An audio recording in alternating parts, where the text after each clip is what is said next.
let's talk about enzyme classification. Now, each enzyme is assigned two names. The first one is a short recommended name, which is convenient for everyday use.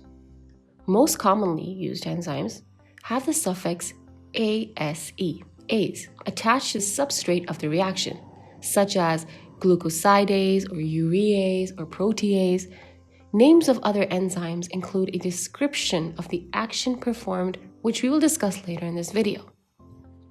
Some enzymes, however, retain their original names, which give no hint at all to what they're doing.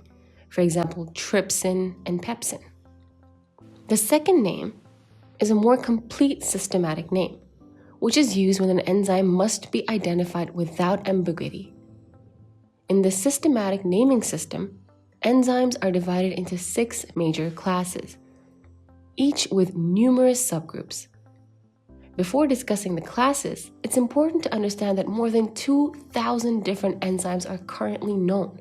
The system of classification has been developed that takes into account both the reaction specificity and their substrate specificity. Now, enzymes with similar reaction specificities are grouped into each of the 6 major classes.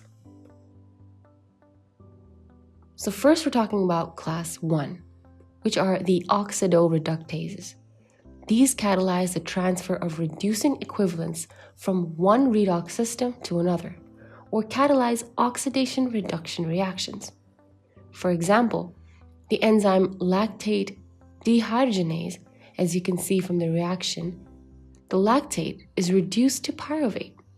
Class 2 enzymes are the Transferases.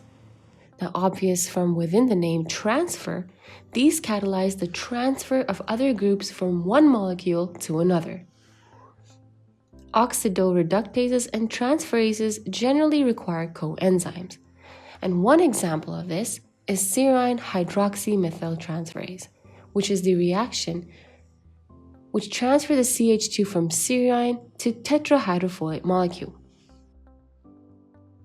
Class 3 are the Hydrolases. These are also involved in group transfer, but the acceptor is always a water molecule, like in this reaction, where urease is catalyzing the transfer from urea to the water molecule. Class 4 enzymes are the Lyases, which are also referred to as synthases.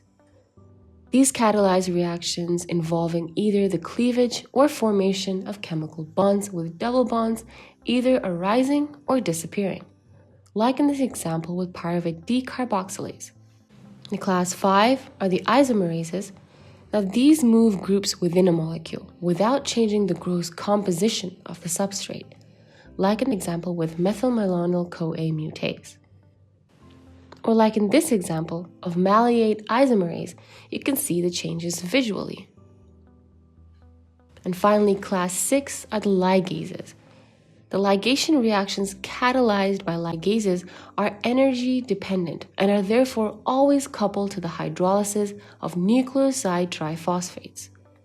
They essentially catalyze the formation of bonds between carbon, and oxygen, sulfur, and nitrogen coupled to hydrolysis of high-energy phosphates, like in this reaction with Pyruvate Decarboxylase.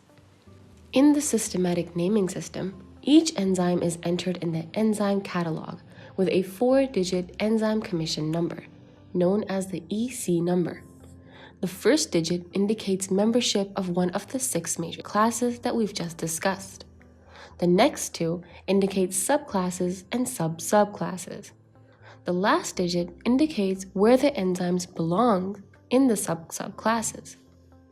For instance, lactate dehydrogenase has the EC number 11127. Class 1 for the oxidoreductase, subclass 1.1 for the CHOH group as an electron donor, subclass 111, which is an NADP plus as electron acceptor, and so forth.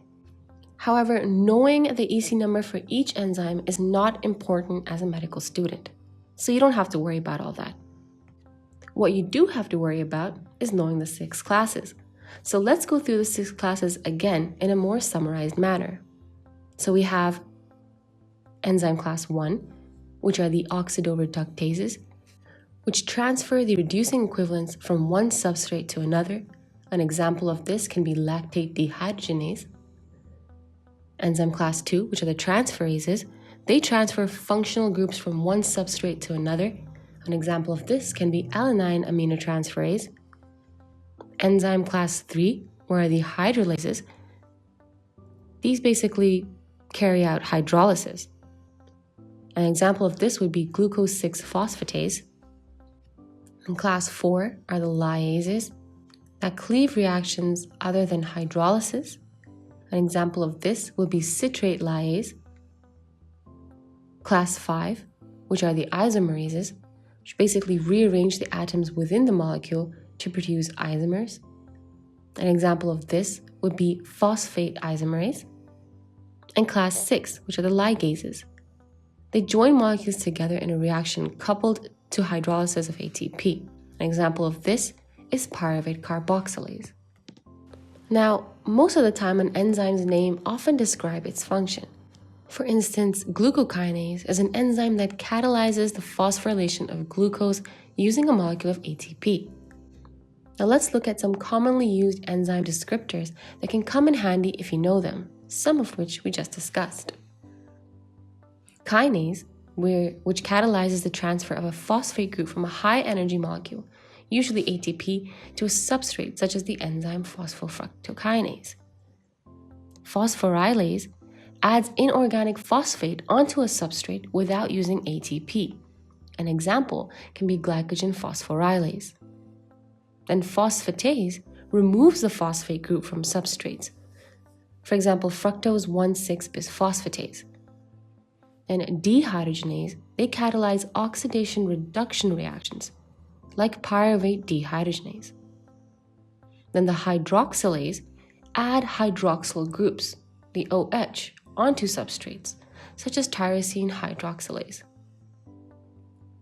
Carboxylase, which transfers the CO2 groups with the help of biotin, such as pyruvate carboxylase. And we have mutase, which basically is a relocating a functional group with a molecule. An example of this can be vitamin B12 dependent Methyl Malonyl CoA Mutase. And synthase or synthetase join two molecules together using a source of energy, usually ATP or acetyl-CoA. And this is some common nomenclature you should know to make life a little bit easier for yourself. And that concludes the end of our introduction to enzymes. For more videos like these, keep watching sqadia.com.